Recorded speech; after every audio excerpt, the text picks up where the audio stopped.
listening to The Coolering, a podcast made for manufacturing marketers. Here are Carmen Perry and Jeff White. Welcome to The Coolering, a podcast for manufacturing marketers brought to you by Cooler Partners. My name is Jeff White, and joining me today is Carmen Perry. Carmen, how are you doing, sir? I am intimidated, Jeff, and you? That doesn't happen often. Well, I mean, I'm not a maven of manufacturing. I don't know if you are. I'm not. I'm definitely not. And here we are. I mean, we're going to try to, as amateur hacks, pull this off, and we've got a pro on the show. Yeah, exactly. It's not often that we get to interview other podcast hosts, and it is sometimes kind of. You're right. It's a little intimidating. It always does remind me of the old Web 2.0 days where everybody talked about. Everybody had a blog that blogged about blogging. I think that was how we met. If I recall, it's just talking about that at a tweet up. Yeah. Oh, yes. Yeah. Yes, those were as sexy fun as everybody can imagine by the name. Yeah, the early days of social media. But we've got a great guest today. Meaghan Ziemba. She's a technical writer and the host of the Mavens of Manufacturing podcast. Welcome to the Coolering, Meaghan. Thank you for having me. How are you? Doing great. Really nice to be here with you. Yeah, it's awesome to have you on the show. Thanks. I'm really excited to have that conversation. I have been recently getting interviewed a lot lately, which has been weird because usually I'm the one in the interviewer seat interviewing other people. So it's been weird getting invited to talk about my story because I like sharing other people's stories. So it's kind of flipped around. We're kind of the same way. Yeah. Every once in a while someone asks us to speak, but most of the time we're in the interviewer's chair. How are you dealing with this newfound celebrity, Meaghan? Not very well, actually. I went to IMTS a couple of weeks ago in Chicago, and I was out with a friend on one of the days, and a girl came up to me and she's like, "Oh, you're Meaghan the Maven," and I'm like, "No, I'm not." Which I had my Maven gear, my shirt on. And my friend kind of looked at me and he's like, "Why did you lie to that girl?" And I'm like, I kind of freaked out. I didn't know what to do. Like, that's not normal for me, for people to just come up to me and know who I am. And he just started laughing at me. And I'm like, now I feel bad because she's going to see me on my videos and stuff and be like, that girl lied to me. Why did she do that? Well, hopefully they find this podcast and they get the apology. Yeah. There's a rather circuitous route to it, though. Right. I'm kind of reminded, I don't know if there's a Simpsons or a Family Guy episode where they were in the witness protection program, but they had like T-shirts that were proud members of the witness protection program, which kind of messed it up. That's the first thing they give you. Here, put this on. Yes, well, the T-shirt is a big giveaway. Yeah, absolutely. I think it's interesting, though, because you've managed to build a profile for yourself, and like you say, it's a bit of a unexpected celebrity. I think Gary Vaynerchuk called himself a triple Z celebrity. Now he might be closer to the X's or something. Trying to get to the A-list. Yeah, trying to work his way up. So that's where we all have to start. But tell us about your journey to becoming a podcast host and what made you decide to start this show. Yeah, so I didn't have any long-term plans or goals to be a podcast host. I actually was never interested in podcasting before. I knew a lot of people that like to listen to podcasts while they were taking long drives, and a lot of my friends who are travelers love them. And I have a short attention span. So if I'm in the car, I like to listen to music because then I can sort of zone out and not have to pay attention. And I feel like podcasts weren't for me because I would zone out part of that conversation. So I never really listened to them or anything. But I'm a technical writer. I've been writing for industrial manufacturing since 2008 and worked with a trade publication for most of my career, tried higher education, got completely bored out of my mind. So then I came back to the sector and I worked for several different companies helping build their brand narrative and creating some of their content, whether it was video scripts, blog articles, tech papers, white papers, case studies, social media text. I basically created all of that content for them. And then right before the pandemic hit, I asked my husband, I was like, hey, I want to be home more with our kids. So do you care if I start my own writing business? And he's like, go for it, So I started Z Ink Solutions. And then he actually ended up losing his job. So I had to go back to corporate life. And I was actually a pandemic hire for a photochemical etching company, which was really fascinating to me because I never even knew that process existed. And the pandemic came, we were all isolated, and I noticed all of these conversations happening on LinkedIn around manufacturing and engineering. And the girls that I met through my trade publication days, none of them were part of these conversations. And I'm like, wow, they're really well known in their niche. Why aren't they taking part in this conversation or that conversation? So I would reach out to the host and tell them, hey, we have some stuff going on. um, I know these girls that can add to this conversation. You should reach out to them. And they were like, yeah, we'll do that. And they never did. So I was like, well, screw it. I'll just start my own thing. So I talked to a friend of mine and I was like, hey, I have this idea running around in my head. I don't know what I'm doing though. I've never done a podcast. I've never really listened to a podcast. And he's like, it's really simple. If you have StreamYard or like Restream, he's like, there's a bunch of tools that you can do.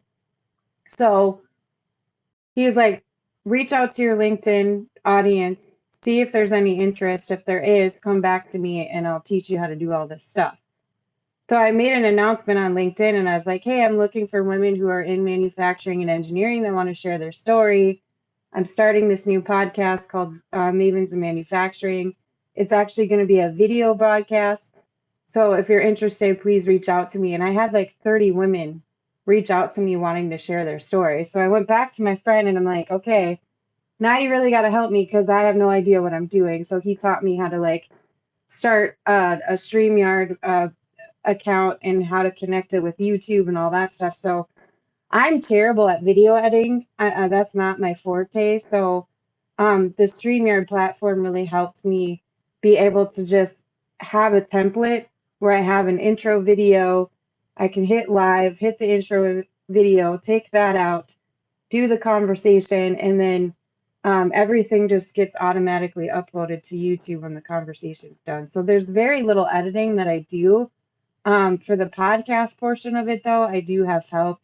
I'm actually looking for someone new because the person that I initially hired kind of came into some hard times or whatever. So I need to find someone new to help me edit audio and stuff because I have no idea what I'm doing there. So I outsource that stuff. But yeah, it was just something I wanted to do for fun. And then it just unexpectedly blew up. And it's been inspiring a lot of women and men.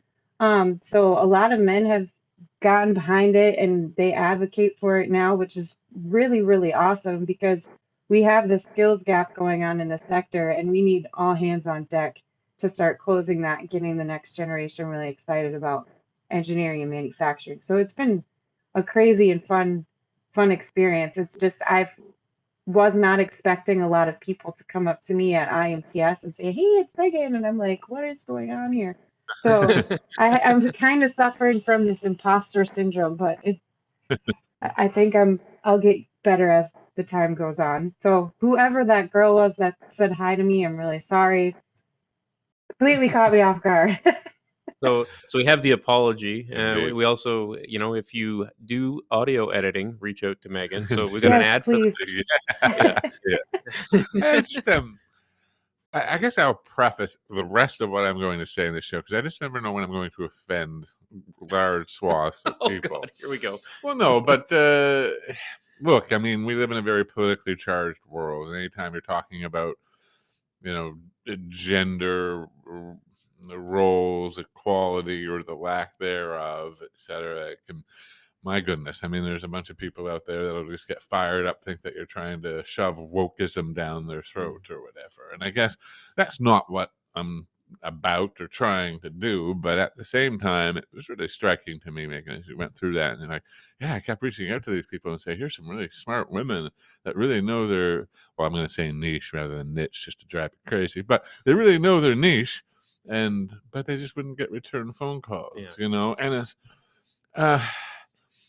I think that is one of the things in the industrial sector that people need to come to terms with is that the gendered nature of it is it's still there. Oh, My absolutely. goodness. Yeah.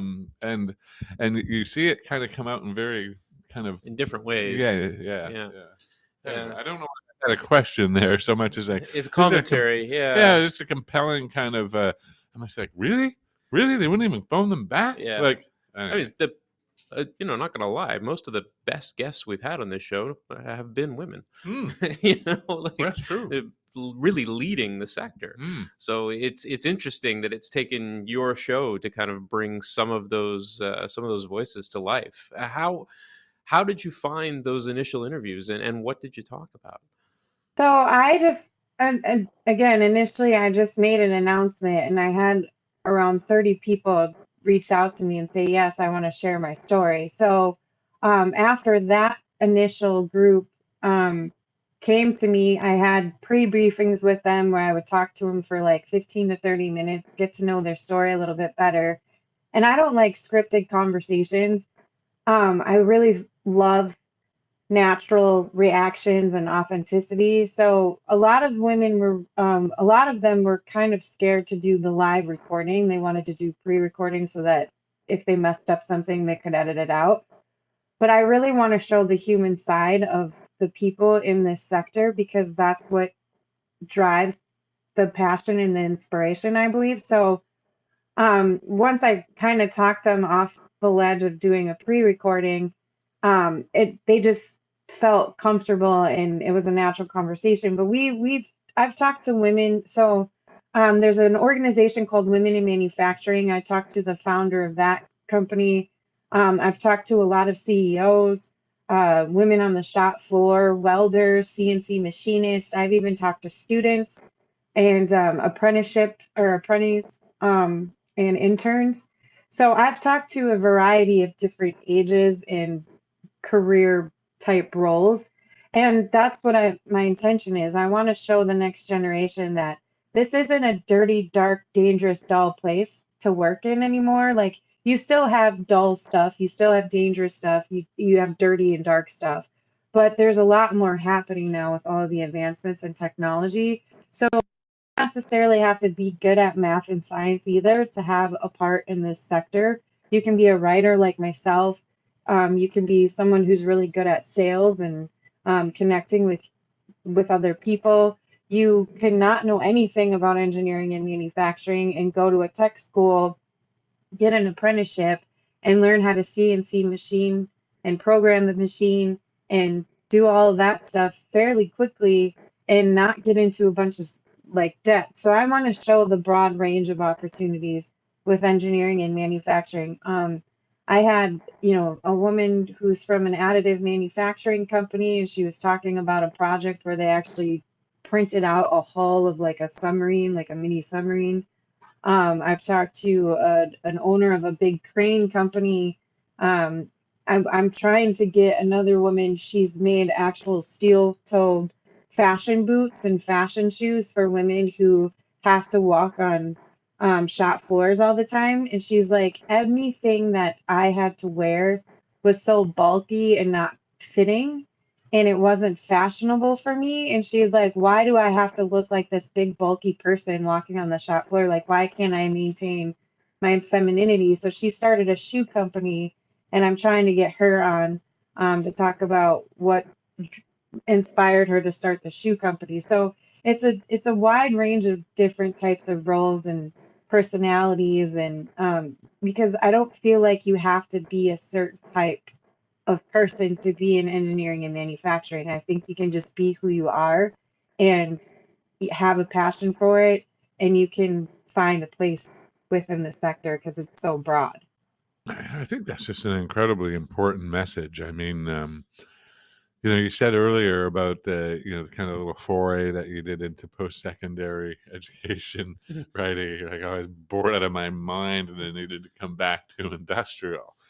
And I just want to can we just replay that clip over and over and over again? Because there's so many people, the especially in marketing, communications, etc. There would be a tendency to think, oh well, university space would at least be more interesting than, and it's like, no, No. actually, and I couldn't agree more with you around the kind of image of industrial / manufacturing being one of kind of dirty, dingy, gritty factory floors, etc. And well, that's just not the reality of the day. The reality is that most of that is incredibly high tech. There's more technology driving industrial manufacturing than there is most other sectors. Yeah. And it's I think the message couldn't be more important right now. Is that this isn't just a place for people who want to get their hands dirty and a bunch of grease on the shop floor, because that's just not reality. No, and I think it's interesting too. This idea of the woman you're talking about who's looking to create shoes with more femininity and fashion. In a lot of cases, women just aren't seeing themselves in manufacturing spaces because they've kind of been, they're so masculine. Just everything about them just kind of screams that, and there isn't really an opportunity to express yourself in the way that you might want to. So it's interesting to consider, how you kind of go down that road. Well, and there are some women who are really feminine in this sector and they get called booth bunny or booth babe, or they're not smart enough, or they're just, for the look factor. And that's not the case either. Like, it's okay to just be who you are as a person and have the brains to do hands-on stuff. I know a ton of women in automation right now. They didn't know about each other because they were spread out, and LinkedIn really helped with one individual. Her name is Alicia Gillipin. She's a PLC systems integrator. I think I said that right. Alicia, if I didn't, I'm sorry. But she documents her journey, going to different places and helping them fix whatever automation problem that they're having. And she's like, she decided that she wanted to start this group because she knew other women in the field having like issues going on, and how do I troubleshoot this? What tool is best for this application? So she put this group together, and everyone in the group was so thankful for her because they were like, we don't have women in this area, a lot of women to talk about this stuff. And if we talk to a guy, it's kind of like this condescending tone or whatever. And we know what we're doing, we know what we're talking about. So she built this group, and it's just cool to see their conversations and their interactions because they're building each other up, and you can see their confidence increase. So they're totally fine going into an environment being the only girl and saying, "No, I know what I'm doing. This is how we fix this problem. Let me show you how to do it." So it's really building a great tribe of leaders in engineering and manufacturing that we desperately need right now, because we have so many roles that are going to be vacant over the next 5 to 10 years.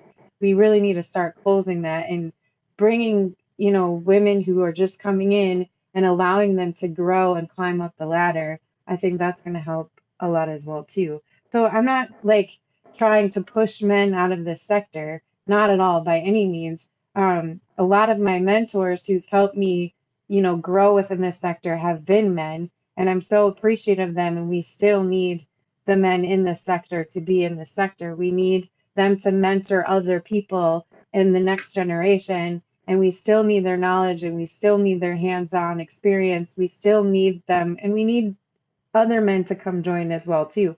So I'm not trying to like push guys out of the sector, because that wouldn't help us at all. That would just make the problem worse. I'm trying to bring everybody together, but at the same time I'm trying to empower women as well too, because I've talked to girl students in high school, and they said what you said. I don't see myself in this sector because everywhere I look, there's guys, and in my classes, I'm one of 4 girls out of 35 students for this VOTEC program. So the girls are kind of feeling isolated and left out. And those ones that are, you know, find a way to um, I guess in some ways have the courage to be the person that has to stand up for themselves in that room. I mean, it's wonderful that they exist, and it's terrible that we depend on them. Yeah. It's Yeah. terrible that that's what it takes in some way. And it's interesting, Meaghan. I mean, I hear what you're saying about the skills, the skills gap and the worker shortage, et cetera. And that couldn't be more true. And but I'm sure I'm preaching to the choir here, but it just seems to me that the other side of this is it isn't just because we need more people in manufacturing and now we ought to let the women play. It's like how about just the fact that it will make what we do richer and better. And when we're no longer just one gender playing this game, like that's what it seems like to me is the real missing piece. And when I talk to, it's interesting when we've interviewed, I think of the many women we've interviewed on this podcast, a few stand out of some of the conversations that we've had that when we weren't pressing record about. I guess they talk about there's a lot of image about manufacturing, particularly in the U.S., about it being very male dominated. It's very patriotic. It's very like that notion of build America and patriotic and patriarchal. Well, yeah, and I had a number of leading women in manufacturing push back on that and say it just isn't reality. We will not be reflooding factory floors with droves and droves of factory men coming to work like the 1950s. We're heading into a different place. It's always been, to me, it's been the women that we've interviewed on the podcast that see manufacturing in a bigger ecosystem, and they understand where it's going. They understand it will be more diverse. They understand it will be more global and what that all really means. And it seems to me the ones that have tried to treat it like the way it's always been has always been the dudes. I don't know. I'm beating up on guys a little bit, but I feel like as a white guy, I can beat up on them a bit. Yeah, as a middle-aged white guy with a podcast, you mean? Yeah. As a middle-aged white guy with a podcast, I should be run over in the street probably. Yeah. One of the things that you were talking about there, Meaghan, was around getting younger women and girls interested in the space. What do you think maybe needs to be done kind of in the education system, whether it's down into secondary school or maybe even younger, to get people interested in this space, because it's not necessarily presented as a career option to anyone, but especially to girls. It's really not, and I think more and more people are starting to realize that we made a huge mistake putting vo-tech programs on the back burner. They're always offered as an elective in most school communities, or they're completely just diminished because they want to allocate their budget towards something else. Some schools are really very sports focused, so a lot of the athletes get the attention that they need because they're trying to make these professional athletes from some of their kids, in which is, to each their own. But for example, like not every like black guy in high school wants to be a basketball player. Like that's one stereotype that I want to like crunch right now. And I say this because I met a gentleman at IMTS. I actually met him before IMTS, but he's in the Air Force. He's doing some great work with the Inconel in additive manufacturing. And I was introduced to him by Andrew Crow, who I do a lot of collaboration with. And Andrew's really on this mission to diversify the sector, not just with women, but with Black and Brown individuals as well, and kids who come from lower income communities that don't necessarily have access or resources to some of these advanced technologies or advanced education because of the communities that they're in. I didn't know, like I rarely see in my area any black engineers or brown engineers. I rarely see them. And it's just because of the community that I'm in. There's a lot of great organizations. I did interview one woman. She started Get Girls Going. It's a black nonprofit organization that helps black women develop entrepreneur skills and leadership skills. And then I also interviewed another woman in Texas. She started a group called Black Girls Do Engineer. And she said, she's like, I never felt comfortable because I was the only woman most of the time, and I was the only Black woman most of the time. And she's like, my main mentor was an old white guy. Like, he saw the potential that I had and was like, you do things a little bit differently. So, we definitely need to rethink how we're presenting VOTEC opportunities. It's not for the kids who aren't as intelligent as the kids that go to high school or to universities. It's not just for, quote unquote, the dumb kids. Like that we need to get out of everybody's thought process. um, we need to stop having them as an elective because it's not just the hands-on experience that's important, but it's also the soft skills that come with them that are important. So when kids are in these types of programs, they're learning how to make things with their hands, yes, but they're learning how to work together. They're learning how to communicate. They're learning how to problem solve. They're learning how to critically think, how to put something together as a whole. So there's that spatial and visual component as well to it. There's just so many different types of soft skills involved with making something with your hand and designing it, putting it together, because designing and manufacturing are two separate things. And just because you design something doesn't necessarily mean you can manufacture it. So there's a lot of different skills involved with it.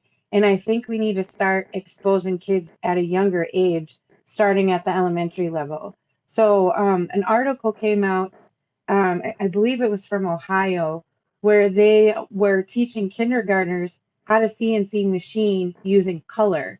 So whatever they were doing on the machine, they were having it color coded so that as they were teaching the kids how to color, they were picking out the colors, but it happened to be on this like small CNC machine so that the kids could start learning what CNC machining was. There's several organizations that are creating activity books. So like one is in Pennsylvania. They create this activity book to kind of like show the different career opportunities, not just within manufacturing and engineering, but like a police officer, a bank clerk. So they have one page where it's like about supply chain, and then they have another page that the kids can start coloring. So it's not necessarily like explaining every little detail to a 5-year-old, but it's showing them images, letting them like figure it out with their sight and their hands, and then kind of guiding them along the rest of their school career. So you don't have to like explain it detail by detail when they're 5. Just show them it, have them mess around with it, have them, because I have a 3 and a 4-year-old.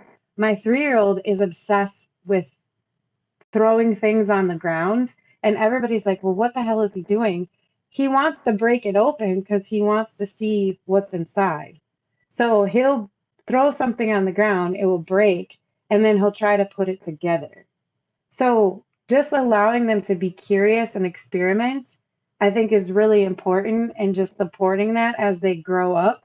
One of the issues that little girls are having is by the time they hit 6th or 7th grade, they start to pull back with their confidence. And if they don't have affirmation from a mentor or their friend group, they're not going to pursue what they really like. They're going to kind of Yeah.